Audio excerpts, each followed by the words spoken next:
Hello, welcome. So today I'm talking about bad superhero movies, but precisely scenes that are actually oddly quite good. And it does happen sometimes. Today I'm talking about not necessarily, I guess maybe not overall, maybe deemed as bad superhero movies. They're just movies that I don't think are particularly that great. But every now and then in those kind of bad superhero movies, we do get a little kind of a wee bit of a gem of a scene.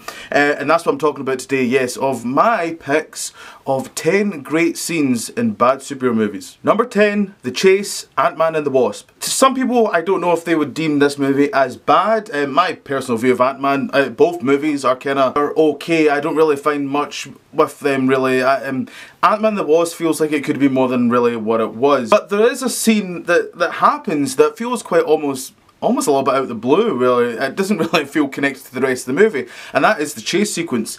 It is fun, it is exciting, you actually see Giant Man, you see Ant-Man really seem to using his powers, you seem to them actually having fun with the environments as well, you see him having fun with using items like the Pez dispenser, using that, and many other things, and you think to yourself, why wasn't this the rest of the movie? Why did they suddenly just miss that mark? I still don't really get why, really, because to me, I've always felt it was quite a fun scene, and I thought, why wasn't the rest of the movie like this? Number 9, Wedding Ring, Fantastic Four. Now it's obviously very clear what people think with Fantastic Four, and I feel very similar in that regard. But there's a scene I still think is quite underlooked, and I actually really quite love this scene. Ben Grimm's wife sees the thing, and she's like, no, I'm not having this, so she puts the ring down. But then there's this lovely little moment, and it's so underrated. It doesn't get the love it deserves, but there's this lovely little scene. Mr. Fantastic comes along, Reed Richards comes along, and the thing is struggling to pick up the ring because his hand's now a lot bigger than it was, and he just simply cannot pick the ring. And then Reed comes up, gets the ring for him, and gives it to Ben.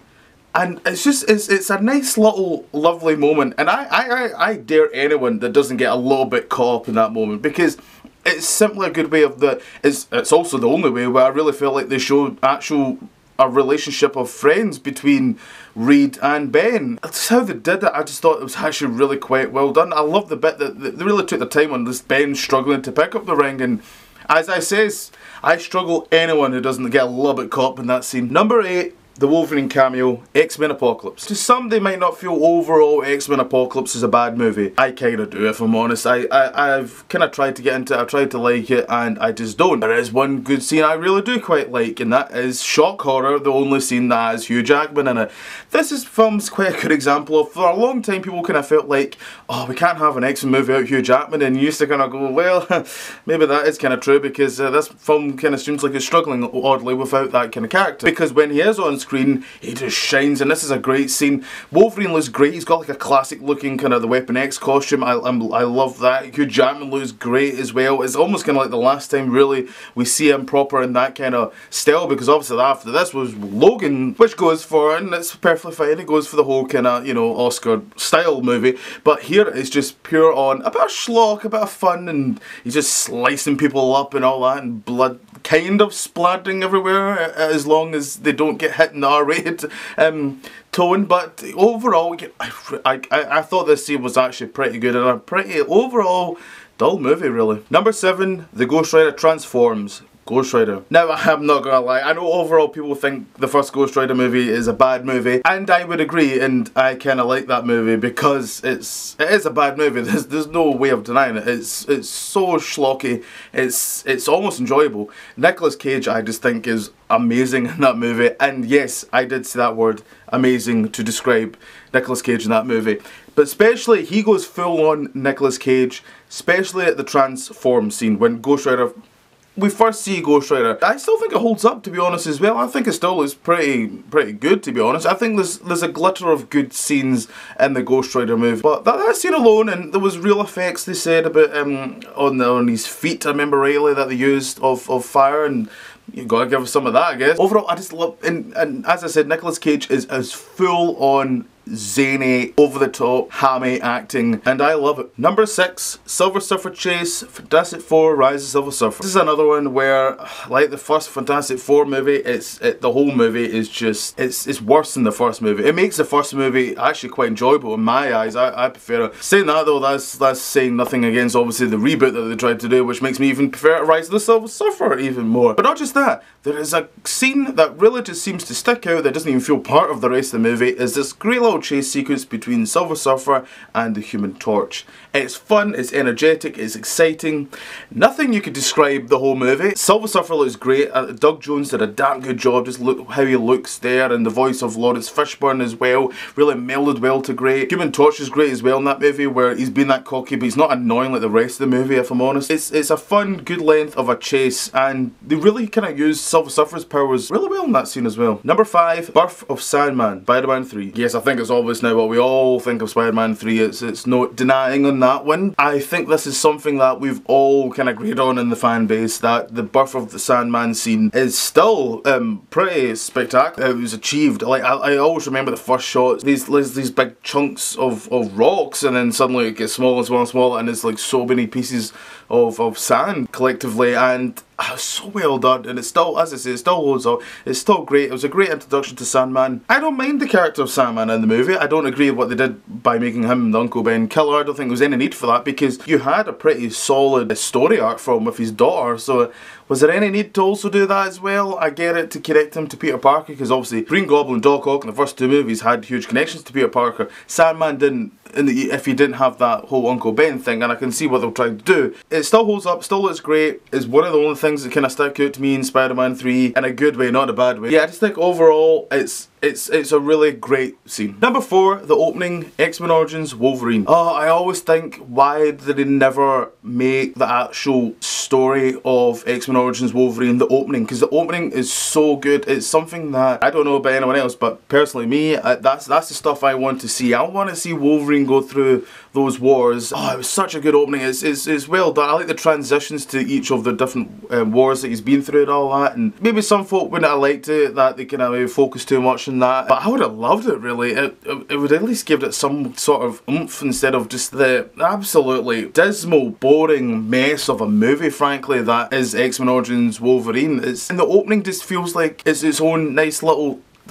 thing. I guess now what you could possibly do actually is simply just watch the opening sequence and don't watch the rest, since Fox seems to have retconned that movie, and even they don't seem to give a damn about the movie. Frigga's Funeral, Thor Dark World. If you're close friends with me, you know how much I think of Thor Dark World, or as I like to call it, the Thor Dark Turd. Probably my most hated MCU movie.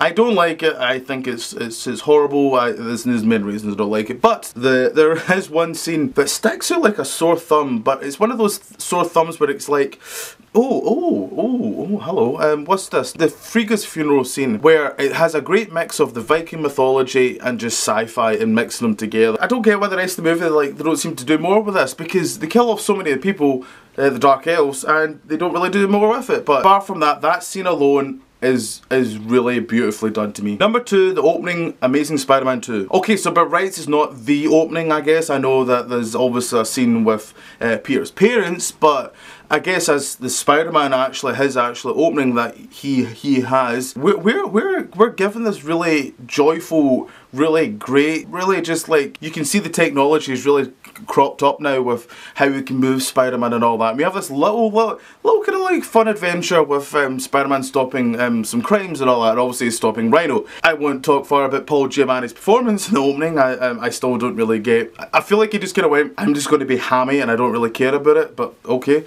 This scene just great. Spider-Man moves great. He moves so well. It looks great. Like New York looks great. There's some like nice slow motion shots that happens and all that, and you think to yourself, that this seems really creative. Like there's a good like people behind it, and it was a great way to open the movie as well. I was like, oh, I'm quite engaged, and then other things happen and it all falls apart to me. It's a shame because it does open quite great, this movie. I generally think this is a great. Does it look like a video game? Maybe a little bit. It does look like a video game a little bit. I do think it's a fun opening though. Number 1, Batman warehouse fight, Batman v Superman. Yes, I think this is obvious, isn't it, to many. I think in time Batman v Superman is actually starting to get a little bit more liked, me included actually, to be honest. I don't mind the extended cut. But when you take that theatrical cut, I'm amazed that they even like thought, yeah, this goes out, because it's so disjointed. There's so many things actually that I remember watching it in cinema. I was like, I have no idea what's going on, and I'm quite confused on a normal basis, so that doesn't help. Overall, for me, Batman v Superman, it's the one scene that really does stick out, and many people think the same, and they're right, and I think it's true. Is the warehouse fight scene of Batman. Even though I guess you could argue where it's like, well, you know, he says he doesn't kill, but yet he seems to be happening bashing folk into walls and stabbing them and stabbing them into the chest. But as a bar from that, we got to have some fun excitement in movies. You know, we got to have some reason to like keep throwing popcorn down our throats. But I do really, I like what they do with like Batman. He really feels like he's properly fight, because that was the problem with the Christopher Nolan movies. The fight scenes are great, really, but I really like, I love Ben Affleck's suit. I really like the look of it, and it was generally quite a fun scene, which I think was needed for the rest of the movie, which was all bleak and downbeat and dull and boring, and then you suddenly had this fight scene, and it was like, wow. This is exciting. What's that all about? That's a weird feeling. That's my list on 10 great scenes in bad superhero movies. I'd love to know what you guys think. Do you have any scenes? I've got a feeling I've missed a couple. The one that kind of does stick out, I guess, was the Flash scene in Justice League. I know maybe some might kind of say that one, and I just didn't know where to put that, really. People go on at how great that scene is, and it's okay. I don't think it's great, you know, but it's all up to yourself. You write down in the comments. Love to know what you guys think. More videos in the future. So until then, see you later.